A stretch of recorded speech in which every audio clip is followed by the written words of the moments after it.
O reino da Inglaterra no século XIV era um palco de intrigas, traições e batalhas pelo poder. No centro desse turbilhão, estava o rei Eduardo II, um monarca cuja história de ascensão ao trono seria marcada por um dos maiores colapsos de um reinado na história britânica. Mas o que levou esse rei a perder tudo? Como a incompetência, as alianças erradas e as traições internas desmoronaram o império que ele deveria governar? A resposta a essas perguntas está enraizada em decisões fatais, personagens traiçoeiros e um império em desintegração. Eduardo II não era o rei que a Inglaterra precisava. Sua ascensão ao trono foi feita às pressas, e a pressão sobre ele para demonstrar liderança estava sempre presente. Sua fraqueza política logo ficou evidente, especialmente por sua relação com Piers Gaveston, seu favorito e amigo íntimo. Gaveston não apenas causou inveja entre a nobreza, mas seu favoritismo foi um dos primeiros sinais de que Eduardo II não possuía a astúcia política necessária para governar um reino marcado por disputas de poder. A corte inglesa se dividiu, e os nobres se revoltaram, mas a maior traição ainda estava por vir. Ao lado de sua esposa, Isabel de França, e de seu aliado, Roger Mortimer, Eduardo II enfrentaria uma rebelião que ele não conseguiria controlar. O que parecia ser uma simples crise de liderança se transformou em um confronto sangrento pelo trono. Um rei despreparado, incapaz de resolver as crescentes tensões internas, foi forçado a abdicar e a enfrentar uma das piores humilhações que um monarca poderia sofrer. Neste vídeo, vamos mergulhar na história de Eduardo II, explorando como um rei que parecia ter tudo acabou destruído pelas próprias mãos. Vamos entender as escolhas erradas, os personagens que traíram sua confiança e o reinado que desmoronou sob seu olhar. Prepare-se para descobrir como a traidora combinação de inexperiência e arrogância levou à queda de um dos monarcas mais trágicos da história. Quando Eduardo II ascendeu ao trono da Inglaterra em 1307, após a morte de seu pai, Eduardo I, poucos poderiam imaginar que seu reinado seria marcado por desgraça e decadência. O novo rei, ainda jovem e inexperiente, logo se viu imerso em um mar de expectativas e pressões. O império que ele herdava era vasto e complexo, mas seu próprio caráter era fraco e indeciso. No entanto, a maior falha de Eduardo não foi sua falta de habilidades de governante, mas sua incapacidade de lidar com as intricadas teias de alianças políticas e relações familiares. Logo após sua coroação, Eduardo tomou uma decisão que selaria seu destino. Ele fez de Piers Gaveston seu conselheiro mais próximo, e aparentemente, seu amigo mais fiel. Gaveston era um homem de origem nobre, mas sua relação com o rei logo ultrapassaria os limites do que a corte aceitava como apropriado.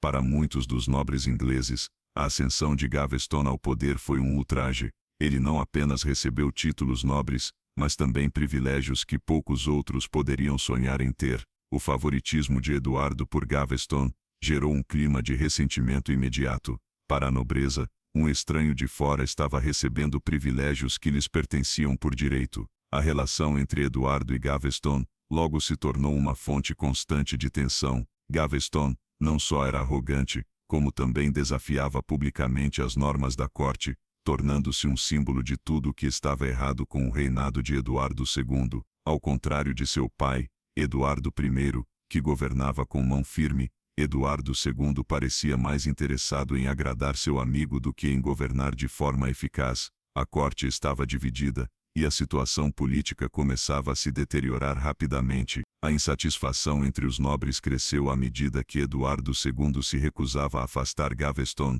Apesar das pressões, a situação ficou ainda mais grave quando o rei deu a Gaveston um controle total sobre importantes castelos e terras. Para os nobres mais poderosos, como Thomas of Lancaster, o comportamento de Eduardo II e sua obediência cega a Gaveston eram simplesmente inaceitáveis. Era como se o rei estivesse entregando a Inglaterra nas mãos de um homem sem qualquer legitimidade para governar. A questão do favoritismo de Gaveston não era apenas uma questão de inveja ou ciúmes entre os nobres, era também uma questão de poder. A nobreza sabia que, ao controlar Eduardo II, eles controlariam o destino da nação. Mas ao invés de fortalecer sua posição, Eduardo estava minando sua própria autoridade ao permitir que Gaveston se tornasse um fantoche dentro do governo. No entanto, o rei estava cegamente comprometido com Gaveston. Ele acreditava que a lealdade de seu amigo era inquebrantável e que, juntos, poderiam enfrentar qualquer desafio, mas essa visão romântica da amizade logo seria quebrada. Os problemas começaram a escalar, e o cerco à autoridade de Eduardo II estava prestes a se apertar. Enquanto os nobres pressionavam por uma solução, Eduardo II optou por um caminho arriscado. Ele exilou Gaveston, mas isso foi apenas uma solução temporária. O exílio de Gaveston não pôde apagar o ressentimento que havia se acumulado, e quando o amigo retornou à Inglaterra alguns anos depois, o rei e sua corte estavam ainda mais distantes. O retorno de Gaveston apenas reacendeu as chamas da discórdia, e a tragédia parecia inevitável. A história de Eduardo II e Piers Gaveston é um retrato claro de como a lealdade excessiva e a incapacidade de reconhecer as verdadeiras forças políticas podem ser fatais para um rei. O reinado de Eduardo já estava condenado desde o momento em que ele colocou seus sentimentos pessoais à frente do bem-estar do reino. A relação deles foi, sem dúvida, um dos maiores catalisadores da destruição de um reinado que começou com tanta promessa, mas terminou em desgraça. À medida que o reinado de Eduardo II avançava, a insatisfação com seu governo se intensificava, especialmente entre a nobreza. O favorecimento de Piers Gaveston e a inação do rei diante das necessidades do reino haviam enfurecido os nobres mais poderosos da Inglaterra. A corte, que antes era um centro de estabilidade e autoridade, tornou-se um campo de batalha político. As alianças que sustentavam o trono começaram a se desfazer, e os nobres, que outrora haviam apoiado Eduardo, agora viam a fraqueza do rei como uma ameaça direta ao seu poder. O principal líder dessa oposição foi Thomas of Lancaster, o sobrinho do falecido Eduardo I e primo de Eduardo II. Lancaster não era apenas um homem de grandes ambições, mas também alguém que acreditava que a Inglaterra deveria ser governada com uma mão firme e tradicional. Para ele, o reinado de Eduardo II era um reflexo de tudo o que estava errado no país. Quando Gaveston retornou ao país em 1311, após seu exílio, o retorno do favorito foi como um estopim para a explosão de descontentamento entre os nobres. Lancaster e seus aliados viram isso como uma afronta direta ao poder da nobreza, e a revolta estava prestes a começar. A primeira fase da rebelião foi marcada por uma série de confrontos políticos e militares. Lancaster formou uma coalizão com outros nobres descontentes e em 1311, forçou Eduardo II a assinar a Ordinance of 1311, um conjunto de leis que limitava seu poder e dava à nobreza um controle considerável sobre o governo. Eduardo, incapaz de resistir, se viu forçado a ceder. Era um golpe direto à sua autoridade e uma humilhação pública que enfraqueceu ainda mais sua posição. O rei, agora incapaz de governar sem a aprovação da nobreza, parecia perdido em um mar de compromissos que só agravavam sua situação. Enquanto isso, a relação entre Eduardo e Isabel, sua esposa, começou a se deteriorar. Isabel de França, que havia sido uma jovem rainha apaixonada, agora se via cada vez mais isolada e desiludida com o governo de seu marido. Ela, uma mulher de grande inteligência política, logo percebeu que seu marido estava completamente impotente diante das forças que se levantavam contra ele. O distanciamento emocional e político entre os dois só piorou à medida que Isabel se aproximava de outros aliados, incluindo Roger Mortimer, um exilado e líder militar que compartilhava de sua crescente frustração com o reinado de Eduardo II. Mortimer, um homem audaz e implacável, viu em Isabel uma oportunidade para derrubar Eduardo. Ele sabia que, ao lado da rainha, teria os recursos e o apoio necessários para desafiar o rei. Juntos, Isabel e Mortimer formaram uma aliança perigosa, que culminaria em um dos maiores golpes de Estado da história inglesa.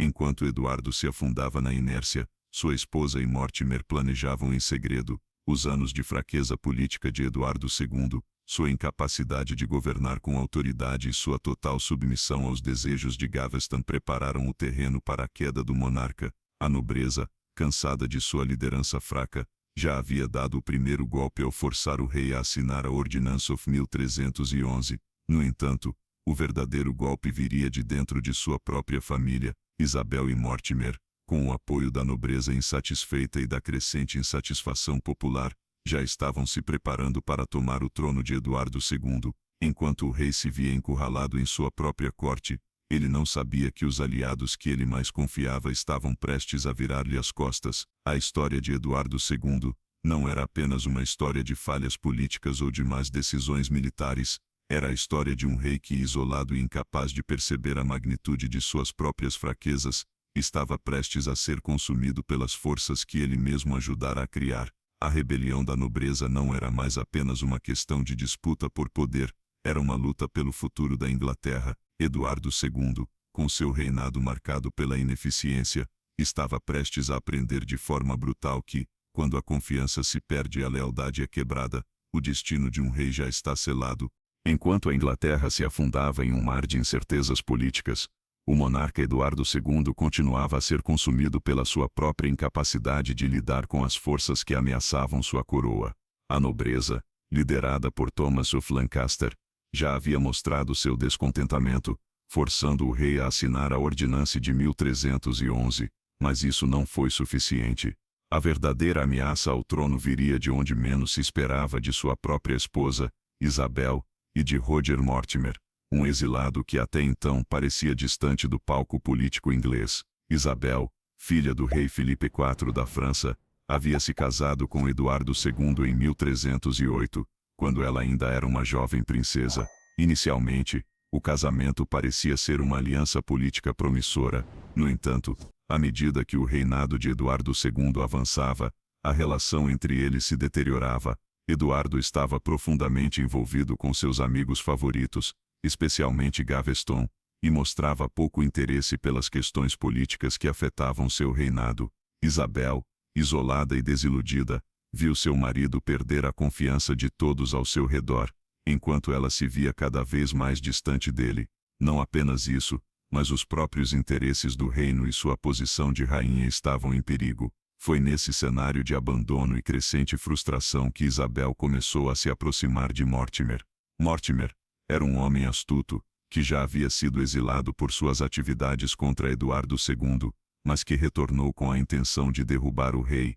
Ao lado de Isabel, ele viu uma oportunidade perfeita para executar um plano de golpe. Isabel e Mortimer, unidos por um inimigo comum, começaram a arquitetar em segredo a destruição de Eduardo II. Juntos, eles formaram uma aliança traiçoeira que começaria a se desenrolar de forma dramática e brutal.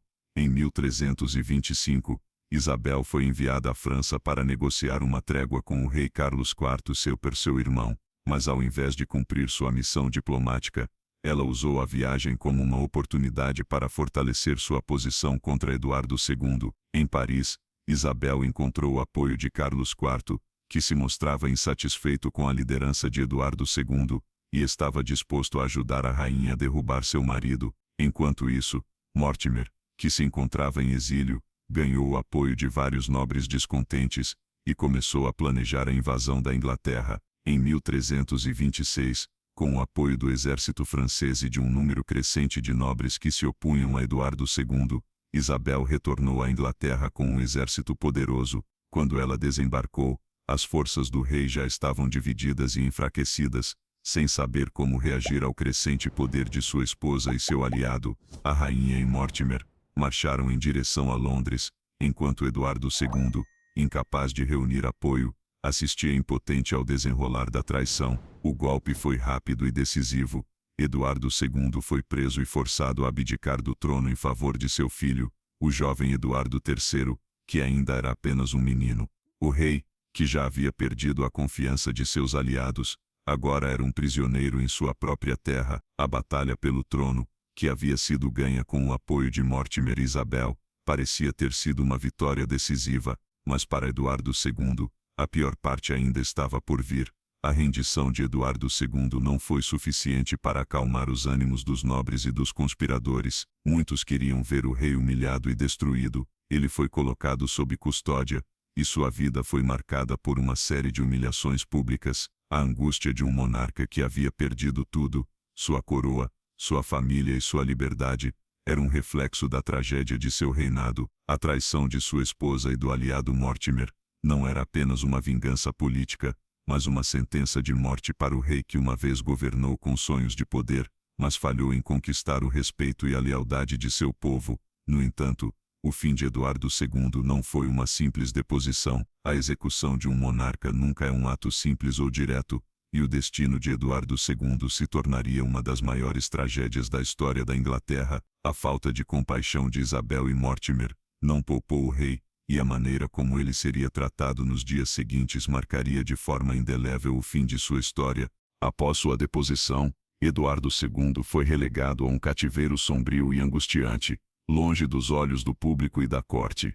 Sua vida, que antes parecia ser a de um monarca forte e cheio de promessas, agora estava marcada por humilhações e traições. Sob a guarda de Isabel e Roger Mortimer, o rei perdeu tudo o que havia sido sua coroa, seu poder, e talvez mais doloroso, o respeito e o amor que um dia teve de seus súditos. No entanto, o maior mistério que ainda paira sobre sua história não é apenas a forma como ele foi preso, mas sim o modo como sua vida chegou ao fim. Isabel, agora regente do reino em nome de seu filho, o jovem Eduardo III, parecia determinada a garantir que o ex-rei não tivesse qualquer chance de voltar ao poder. A reclusão de Eduardo II em uma prisão secreta foi a forma mais segura de neutralizá-lo, mas, como em toda grande tragédia, o destino de Eduardo se tornaria ainda mais sombrio. De acordo com as fontes históricas, o rei foi mantido em um castelo isolado, onde passava seus dias em uma câmara fria e solitária. Embora tenha sido tratado com certo respeito formal, a sua condição era precária e, em muitos aspectos, humilhante. Sua saúde, já frágil devido ao estresse e à perda de controle sobre sua vida, piorava a cada dia. Os relatos contemporâneos falam de um homem abatido, desiludido, que parecia completamente desconectado da grandeza que um dia teve. No entanto, a questão que ainda intriga os historiadores é a forma como Eduardo II morreu. As versões oficiais afirmam que o ex-rei morreu em 1327, poucos meses após sua abdicação, de causas naturais, possivelmente como resultado de uma doença, mas uma série de acontecimentos e relatos que surgiram posteriormente sugerem que a sua morte pode não ter sido tão simples quanto se pensava. Há, de fato, uma teoria que se tornou quase lendária, envolvendo um assassinato brutal e uma execução secreta. De acordo com algumas fontes, Eduardo II foi morto de forma cruel em seu cativeiro, com a alegação de que a morte foi causada por uma intrincada combinação de sufocamento e tortura. O mais chocante de tudo é que muitos acreditam que a ordem para sua execução teria vindo de Isabel e Mortimer, decididos a garantir que o rei não voltasse a ameaçar o trono. A teoria mais famosa sobre a morte de Eduardo II é aquela que afirma que ele foi assassinado de maneira horrível, com a introdução de uma forma de tortura conhecida como método do braseiro. O relato sugere que uma vara quente foi inserida no corpo do rei, causando a sua morte, um ato que não poderia ter sido encoberto facilmente na época. Este método de execução era conhecido por ser tanto uma forma de tortura quanto uma maneira de garantir que a morte de um inimigo fosse irreversível e sem dúvida. Contudo, outros relatos falam de uma morte mais simples, que aconteceu em um local desconhecido, possivelmente em um quarto de castelo, onde ele foi simplesmente deixado à morte natural, debilitado e solitário, sem mais sofrimento ou conspiração. Alguns acreditam que a história de sua morte foi encoberta para preservar a honra de Isabel e Mortimer, e para evitar que o país fosse abalado pela descoberta de uma execução tão violenta e traiçoeira. O mistério da morte de Eduardo II perdura até hoje, com teorias divididas entre aqueles que acreditam na versão oficial e os que defendem uma morte mais sombria e planejada. A verdade talvez nunca seja conhecida, mas o que é certo é que a morte de Eduardo II marcou de forma definitiva o fim de um reinado que nunca foi capaz de alcançar o que ele poderia ter sido. Em vez disso, foi marcado por fracasso, traição e uma sequência de eventos que colocaram a Inglaterra em uma nova era, sob o comando de um novo rei, seu filho Eduardo III. Enquanto a história de Eduardo II se encerra, seu legado continua a ser um dos mais trágicos da monarquia inglesa. Sua morte misteriosa e brutal é a culminação de uma série de falhas e decisões equivocadas que definiram seu reinado. A sua história, que começou com uma promessa de grandeza, terminou nas sombras da traição e do desespero, em um ato de desfecho que ainda ressoa como uma das maiores tragédias reais da história inglesa.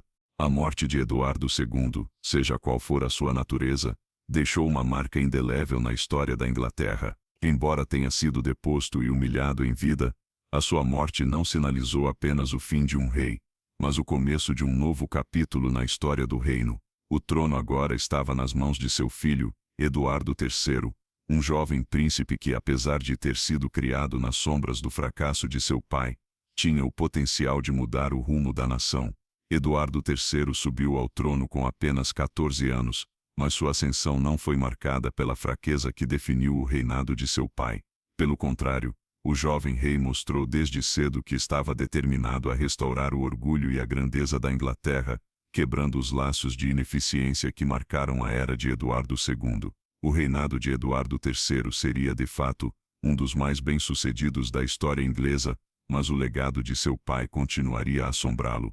Isabel, a mãe de Eduardo III, e Roger Mortimer, o amante e aliado que ajudara a derrubar Eduardo II, assumiram inicialmente o controle do reino durante a menoridade de seu filho. No entanto, a relação entre Isabel e Mortimer logo se deteriorou. Mortimer, que já havia se mostrado sedento por poder, se tornava cada vez mais impopular à medida que suas ações se tornavam mais autocráticas e tirânicas. Isabel, que inicialmente colaborara com Mortimer, se viu em um dilema moral. Ela queria garantir o bem-estar de seu filho, mas também precisava lidar com a crescente tirania do homem que ela havia ajudado a colocar no poder. Foi então que Eduardo III, já com 17 anos, tomou uma atitude decisiva que mudaria o curso dos acontecimentos. Ele depôs Mortimer e assumiu o controle total do trono. Mortimer foi capturado e executado por traição, e a imagem de Eduardo III foi solidificada como um líder forte e determinado, longe da sombra de seu pai. A decisão de Eduardo III de se livrar de Mortimer não só restaurou sua autoridade, mas também consolidou sua posição como monarca legítimo aos olhos da nobreza e do povo. A Inglaterra, agora sob o comando de um novo rei, começava a se recuperar da decadência que havia marcado a era de Eduardo II. No entanto, o impacto do reinado de Eduardo II não foi facilmente esquecido. Seu fracasso como líder, suas falhas em administrar o reino e a humilhação de sua abdicação deixaram um rastro de desconfiança e instabilidade. A nobreza, que havia se rebelado contra Eduardo II, ainda estava profundamente marcada pela experiência de ter sido governada por um monarca fraco e incapaz. Embora Eduardo III fosse, sem dúvida, mais capaz, a sua ascensão ao trono foi uma tentativa de reconquistar a confiança de uma Inglaterra traumatizada pela queda de seu pai. O reinado de Eduardo III seria caracterizado por uma série de vitórias militares e políticas, incluindo o início da Guerra dos 100 Anos, uma luta prolongada contra a França, que definiriam o futuro do reino. Eduardo III se tornou um dos monarcas mais admirados da história inglesa, mas o peso do fracasso de seu pai ainda estava presente. Ele sabia que, para garantir o sucesso de sua própria linhagem, precisava provar que era diferente de Eduardo II. Em muitos aspectos, o reinado de Eduardo III foi uma tentativa de corrigir os erros de seu pai e restaurar a honra da dinastia Plantageneta. A morte de Eduardo II, ainda que trágica e marcada por mistério, serviu como um ponto de virada na história da Inglaterra. A transição para o reinado de Eduardo III não foi fácil, mas resultou em uma nova era de poder e conquista. No entanto, o legado de Eduardo II nunca seria completamente apagado. Sua falha como líder, suas escolhas erradas e a traição de sua esposa e aliados continuariam a ser uma lição amarga na história do país. A memória de Eduardo II seria por muito tempo aquela de um monarca que perdeu tudo por sua falta de visão e incapacidade de governar. A Inglaterra, finalmente, parecia estar se recuperando dos erros do passado, mas as cicatrizes deixadas pelo reinado de Eduardo II nunca seriam esquecidas. O legado de um rei que falhou em se conectar com seu povo e em manter a lealdade de sua nobreza ainda ecoava nos corredores do poder, lembrando a todos que, no final, a liderança eficaz não depende apenas de força, mas também de sabedoria, diplomacia e, acima de tudo, da capacidade de ouvir aqueles que se governam. A história de Eduardo II é uma das mais trágicas e complexas da monarquia inglesa. Ele ascendeu ao trono com grandes expectativas, mas sua incapacidade de governar e suas decisões equivocadas o levaram a um destino sombrio.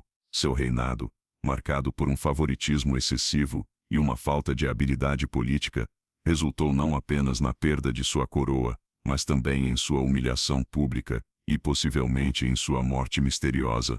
Ao olhar para a figura de Eduardo II, é impossível não perceber o contraste entre as promessas de sua juventude e a desgraça que o cercou. Quando ele subiu ao trono, havia uma esperança de que ele poderia restaurar a grandeza da Inglaterra, mas ele falhou em lidar com os desafios que surgiram diante dele. A relação com Piers Gaveston, seu grande favorito, foi a primeira fagulha de uma série de erros que acabaram incendiando seu reinado. A lealdade que ele demonstrou a Gaveston causou um profundo ressentimento na nobreza, e as tensões entre o rei e seus vassalos se intensificaram.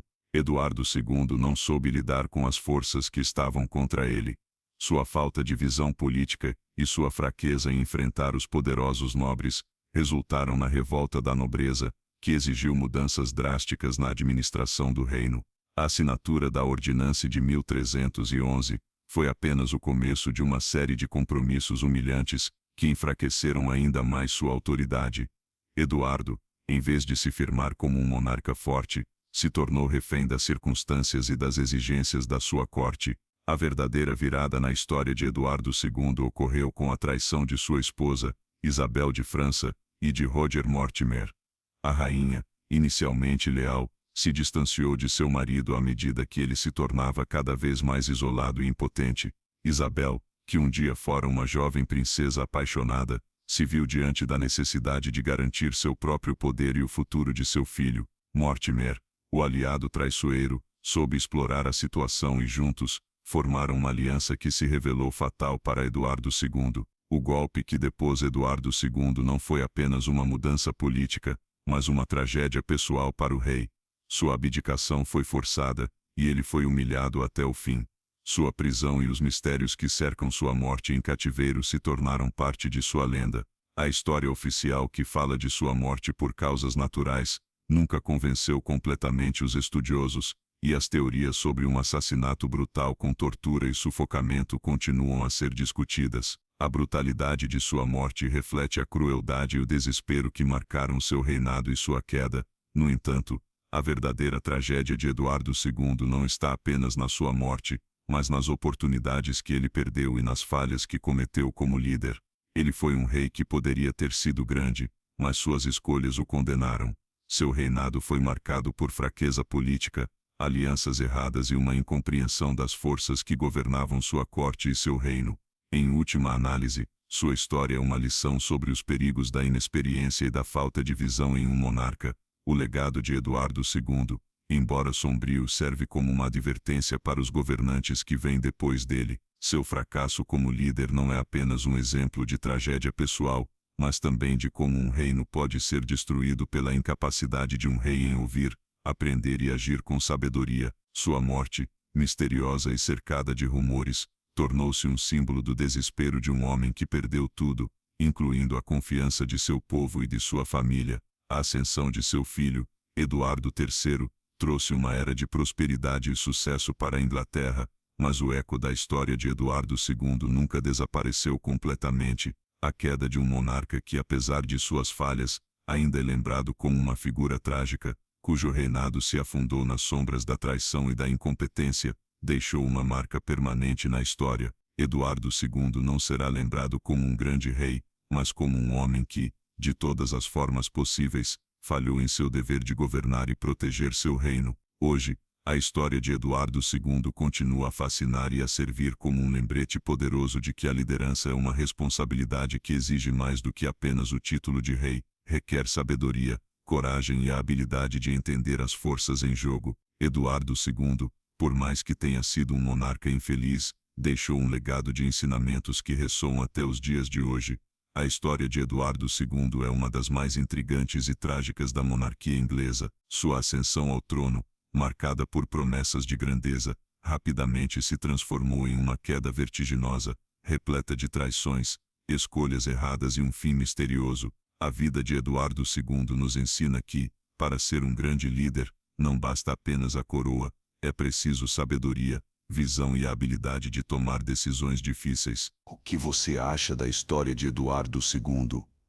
Acredita que ele poderia ter evitado a tragédia de seu reinado? Deixe sua opinião nos comentários abaixo e compartilhe o que mais te impressionou nessa história. Será que ele realmente foi traído por todos ao seu redor ou suas próprias falhas levaram à sua queda? Se você gostou deste vídeo e deseja aprender mais sobre histórias intrigantes da história, não se esqueça de se inscrever no canal e ativar o sininho para não perder nenhum conteúdo novo. Nossa jornada pelo passado está apenas começando, e temos muitas outras histórias de reis, rainhas e personagens históricos para explorar. Curta, compartilhe com seus amigos e continue acompanhando para mais histórias épicas como a de Eduardo II. Até o próximo vídeo.